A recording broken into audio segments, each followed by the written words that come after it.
John L. Lewis, why is he important? Why did he break away from the AFL in the 1930s? And his view on safety legislation.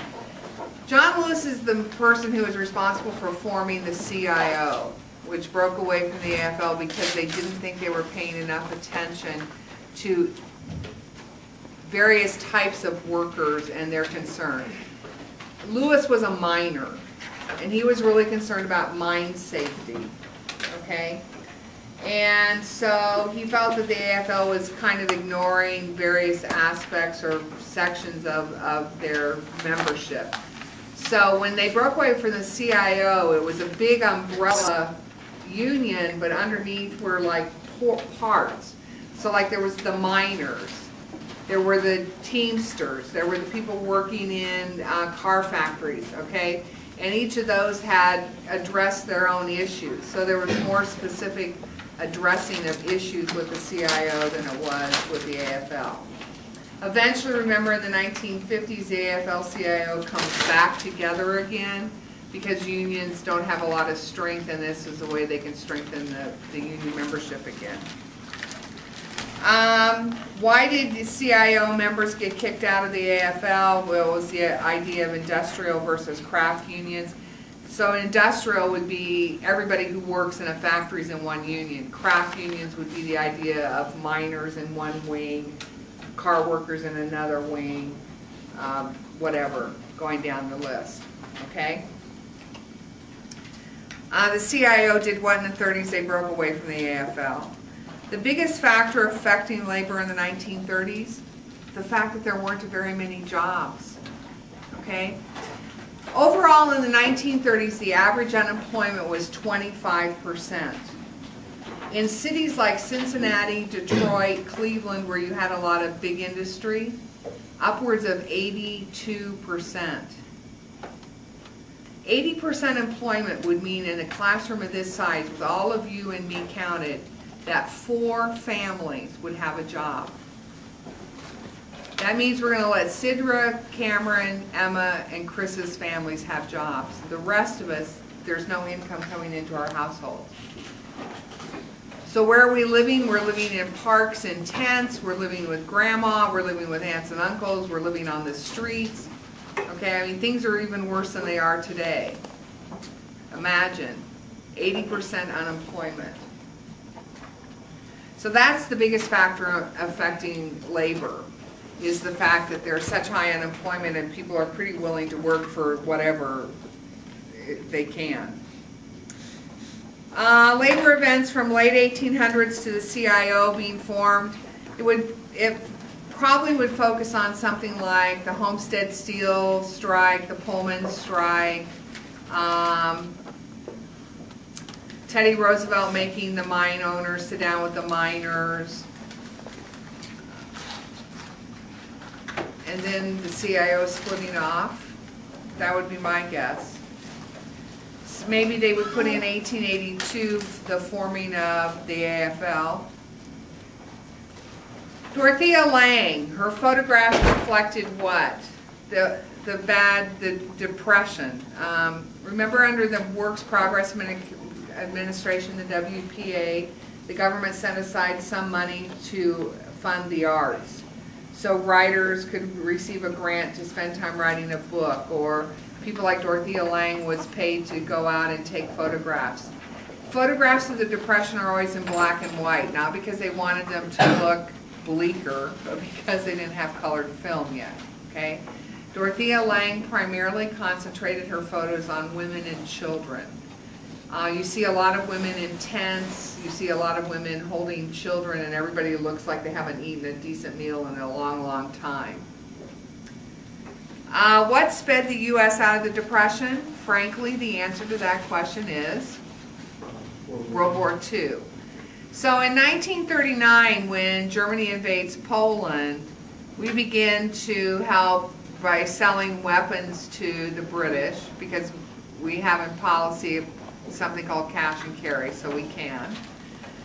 We began to build up our own military. Franklin Roosevelt gets Congress to agree to build up our own military, and then starting in 1941 we have the Lend-Lease Act, when we become, as Roosevelt called it, the great arsenal for democracy. That speeds us out of the Depression. Appeasement in Munich. Appeasement, remember, is when you give in to somebody's demands to avoid war. In the case of Munich, Hitler was demanding that he be able to take over the Sudetenland, which is northern Czechoslovakia. The Europeans agreed to let him do it. Were we part of this conference at Munich? No. We weren't invited. We didn't want to be invited because our official policy during the 1930s was isolationism. Okay? So the British and the French give in to Hitler's demands that he get northern Czechoslovakia because he promises them that's the last land he'll ever want. Okay, he lied like a dog. That was in September of 38. March of 39, what does he do? He invades and takes over all of Czechoslovakia. Okay? Good neighbor policy, what, why, and with whom. This is FDR's policy towards Latin America.